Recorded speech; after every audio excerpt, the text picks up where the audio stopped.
गाडीमध्ये जेवतानाचा व्हिडिओ काढायचा असतो असं मला माहिती नव्हतं, अशा शब्दात सुजय विखे पाटलांनी विरोधकांना टोला लगावलाय। सोशल मीडियावर व्हिडिओ टाकून मला खोटी सहानुभूती नको असं सुजय विखे पाटलांनी म्हटलं। तर आम्ही काही ड्रामा करत नाही, आमची जीवनशैलीच तशी आहे असं प्रत्युत्तर यावर निलेश लंके यांनी दिलंय। याच पक्षाचे कर्तव्य जामखेडचे आमदार काय सोशल मीडिया व्हिडिओ टाकतात केस कापताना नाव्याकडे। अरे 40 वर्ष मी केस कापले तर व्हिडिओ काढण्यासाठी काय? अरे मी किती वेळ डब्बा गाडीत खाल्लाय, मला नव्हतं माहिती की वो गाडीत जेवताना पण व्हिडिओ काढावा लागतो।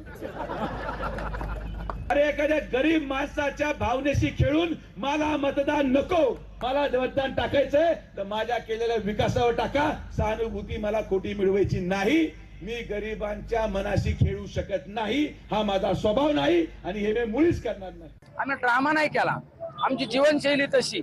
आता सुद्धा आम्ही फिरतोय, ही जीवनशैली त्यांना ते त्यांना जर त्याबाबत जर काही शोकांतिका वाटत असेल त्याला मी काय करू शकतो। आम्ही सगळे गोरगरीब कुटुंबातले माणसं आहे ना, त्याच्यामुळे आम्ही आमच्या जी परिस्थिती त्या परिस्थितीनुसारच आम्ही जीवन जगतो। आम्हाला काही वारसा हक्क नाही ना त्यांच्यासारखा।